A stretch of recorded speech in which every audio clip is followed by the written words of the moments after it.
Short barrels, 40 Smith & Wesson versus 357 Magnum. And what I have today is our Underwood ammunition loaded with nozzler bullets. So for our 40 Smith & Wesson, I'm going to use my Taurus G2C with the 3.2 inch barrel to test the 40 Smith & Wesson, and to test the 357 Magnum, my Taurus 605 with a 2-inch barrel. Got about the same amount of bullet travel in those guns by comparing those two. So our 40 Smith & Wesson is a 180 grain nozzler rated at 1100 feet per second. Our 357 mag, I'll be honest, this is not something I really want to shoot. It is a 158 grain nozzler semi-jacketed hollow point rated at 1500 feet per second. I actually got 1400 feet per second in my 4-inch barrel, so that is an extremely powerful round. You know, it's not something I really want to shoot through this particular revolver. And by the way, this weighs about 20 ounces, even though Taurus says 24. It weighs 24 ounces loaded, so 20 ounces. So that's going to have a lot of recoil. It's not something I want to do, but I'm going to do it anyway. So I'm going to go through the chronograph, see what kind of velocity and accuracy I get at the same time. Then I'm going to hit my 10% clear ballistic block here. I'm just going to go into plain clear ballistics to see what the best potentials is of those cartridges are. And then after that, I'm going to do more of our real world simulation, where I have 4 layers of denim up on the first 3-inch piece here that represents our pectoral muscle. After that, I'll have a 1/4 inch medium density fiberboard to represent hitting ribs or sternum. And into more clear ballistics, that'll be more of our real world simulation. And then I think I'm just going to shoot at my paper today from 7 yards. I have my bad guy target. I want to see what kind of controllability I can get on paper and that guy. So let's get started with this test. All right, first up we have our 40 Smith & Wesson. I did successfully run a couple boxes of ammo through this, but it was lower powered ammo and it functioned just fine after I swapped the mag release and tweaked the springs and everything. So I'm curious as if this will run really hot ammo like this. So 1100 feet per second is our rating. Let's see what I can get here in my Taurus G2C. $1,002, $994, $1,012, $1,031, $998. So that's pretty good ammo. You know, that's about the velocity a typical 40 Smith & Wesson 180 grain would get out of a 4-inch barrel, 4.5-inch barrel. What we're doing out of a 3.2 inch. So that's pretty good. Now this stuff, I don't want to do this. I'll be honest here. That's why I'm wearing these gloves right now. It's not super cold, but I need as much padding as possible. I'm going to keep my thumb away from the cylinder gap, just because this stuff is some hot ammo. So I'm going to go single action and see what I get here. All right, 357 Magnum. 1152. 1211. 1245. That's really low. 1103. Oh, 1174. Okay, I was fine until that last shot, and all of a sudden it just jolted through my fingers. That did not feel good. Case ejection is perfectly fine with those, surprisingly. So let's hit our ballistics gel block, see how these compare. All right, plain clear ballistics. Our best potential here is our 40 Smith & Wesson. Let's see what this does.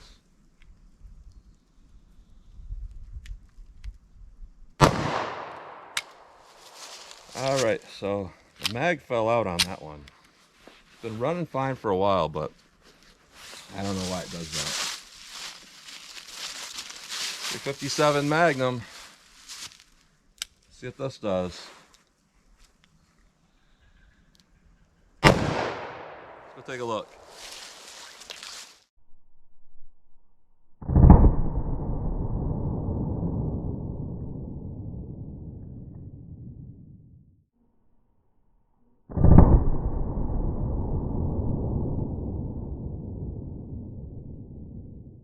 All right, so both of those hit really hard. Both of those got expansion, but what we're seeing here is a little bit different in the amount of damage and the penetration. Our 40 Smith & Wesson's fine. I don't see any issues with that. We barely got our minimum here, about 12.25 inches. We have expansion. We busted off some pedals, some pretty good damage. But when we look at our 357 Magnum, that semi-jacket had perfectly mushroomed out, and it did a massive amount of damage, way more than what I see with most ammunition. So out of a snub, that's pretty impressive. We have a penetration of about 17¼ inches. So let's put our denim on the front here, put in our MDF, see how they compare in more of our real world simulation. All right, 40 Smith & Wesson, 4 layers of denim, 3 inches of clear ballistics, 1/4 inch MDF. Let's see how this does.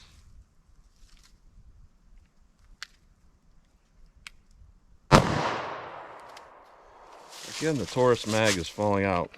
Ran fine with weaker ammo, but not this stuff. So let me hit that with the 357 mag now. All right, 357 mag, more of our real world simulation. Let's see how this does.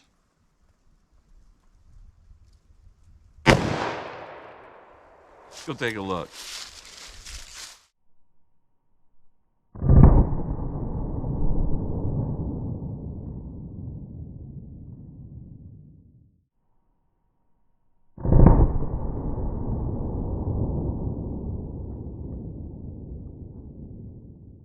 All right, so that both of those really moved this around, but our 357 really just moved everything. A lot of energy hitting that.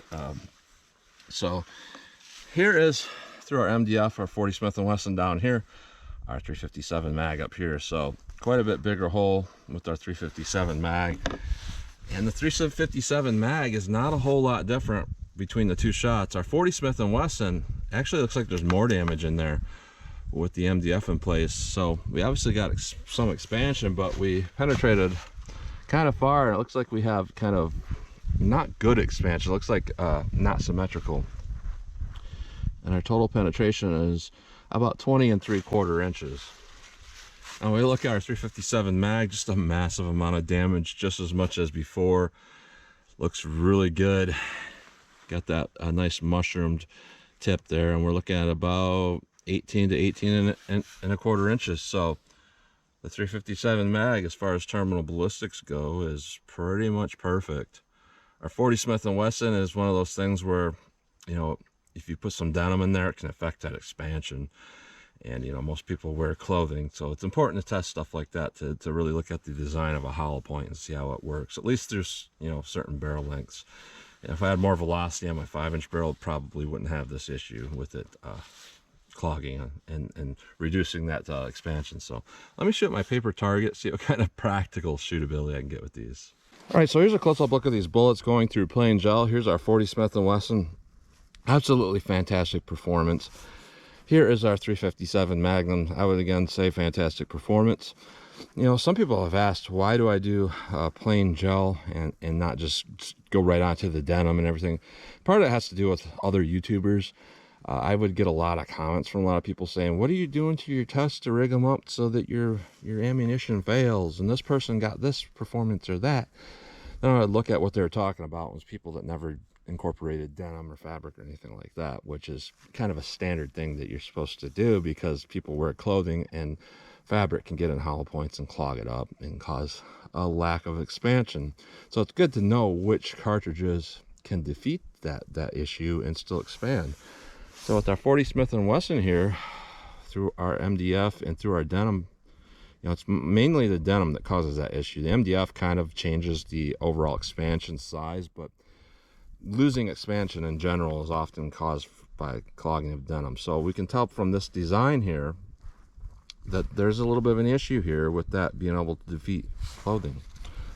Now our 357 mag on the other hand is virtually no different than the one through the plain gel, because it is a semi-jacketed hollow point, which is basically like a soft point with a hollow tip, so it collapses easier.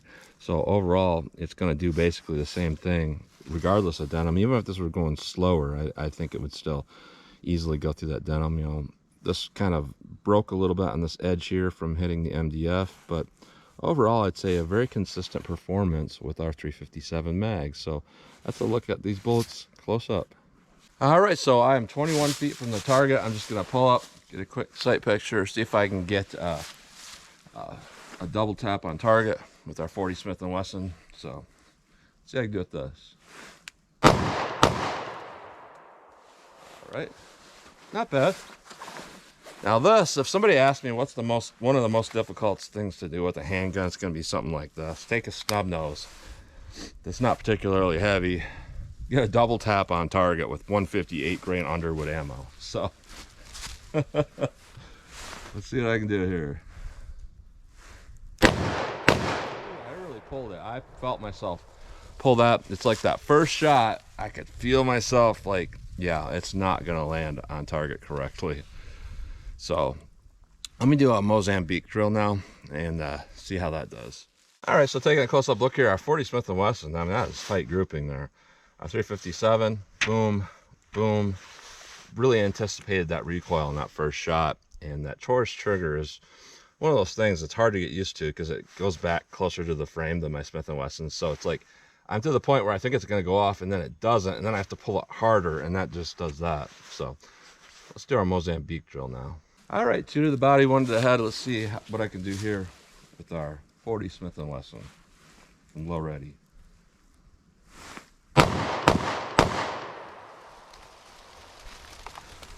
All right, let me go take a look at that. And if you might have noticed, I'm holding this pistol kind of weird now, and I think really the issue with the mag drop is no matter which side that I have that magazine release on, I'm slightly tapping it, and when I have a full grip on it with my pinky, I'm putting pressure on the bottom of that magazine. So the recoil, just barely tapping that and pushing on that causes that to drop. But when I just do 2 fingers, kind of like that, and hold the pinky kind of loose, I don't have that mag drop. So interesting pistol.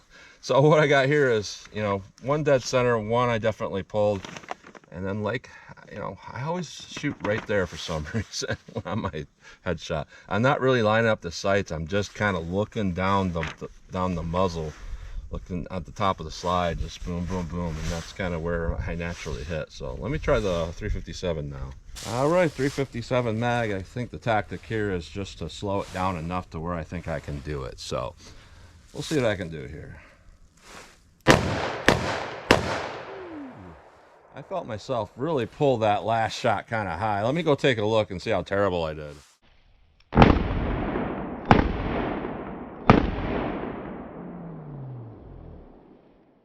Yeah, I think I did terribly. In the moment, it felt like I was awesome, and I was definitely pulling that off. But I think I somehow completely missed the target, either over it to the side on the headshot, because I don't see any marks there. 1 shot's here, it's just fine. 1's here, but I completely missed the target here. So I think it's just getting that follow-up recoil just kind of really threw me off.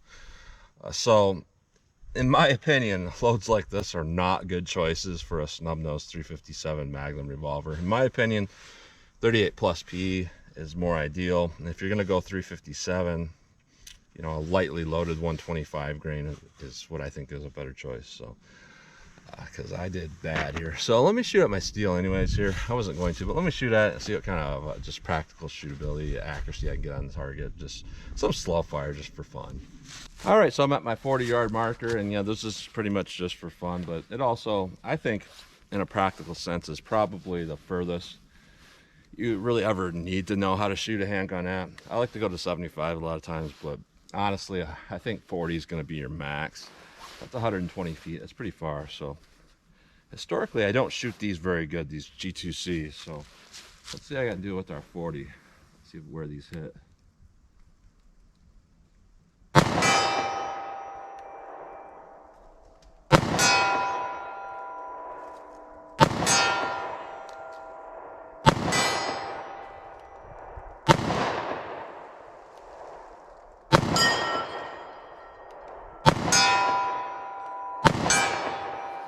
So you may have heard one metallic chang.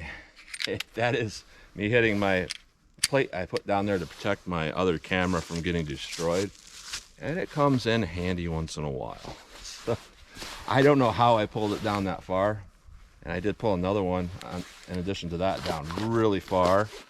I think it's just the way this particular pistol shoots for me. So 357 mag. I say this is for fun, but this is not really fun, to be honest here. Let's see if I can make any hits at all. And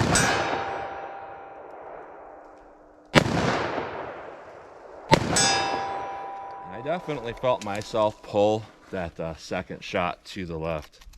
I saw my sights go to the left. That was all on me, 100%. Let me keep going here.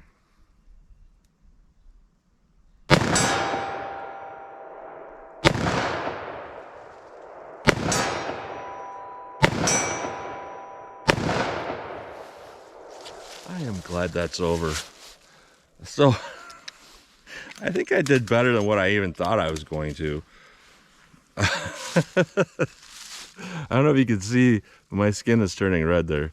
That is a lot of recoil energy. If I had to guess, you know, a 9mm somewhere in the vicinity of 7 foot-pounds recoil energy that you feel in your hand. If I had to take a guess, I'm going to say this is probably something like 3 times that, probably in the 20 foot-pounds recoil energy range, which doesn't sound like a lot compared to actual, you know, terminal ballistics foot-pounds, but it is a lot. It is a lot the way it's translated into your hand. So, looking at both of these here, all I can say here is comparing these two cartridges through short barrels, there's absolutely no question the 357 Magnum is extremely more powerful and potent. It did everything that you could ask a handgun bullet to do. It's just that being able to control it practically is very difficult. Now, if I had to put this in even a lighter frame, like scandium frame revolver, I can't even imagine that. That would be painful on a level I don't want to know. But the 40 Smith & Wesson here, a lot more shootable. We saw on paper when I popped off a couple shots, a lot tighter grouping. I have some issues with that particular pistol, but you know, that's just the pistol. It's not something we have to really take into consideration in this test. But the 40 Smith & Wesson is one of those things where it gets up there to about a level that's you know, you want to be at for power, but yet it's relatively shootable and it's more effective than 9mm. But there's sometimes some drawbacks to that. Sometimes people say it's snappy, and in my experience, not just in this Taurus, but even in my really reliable Smith & Wesson M&Ps, I have an M&P 9 and M&P 40 I bought 3 years ago. I've shot thousands of rounds through both. I've never had the M&P 9 malfunction, not even one time. The 40, I have thousands of rounds. It's malfunctioned maybe like 5 or 6 times, so it can happen. So looking at that, not bad, but I'm gonna say here, even though this hurt real bad to shoot, I just, there's not much that can beat this 357 Magnum, especially if you're at close range and you made an impact, you made a shot with that, it's lights out. It is just extremely brutal and powerful. So just not a lot of fun to shoot. So that's what you get today. So as always, comment, share, and like, and thanks for watching.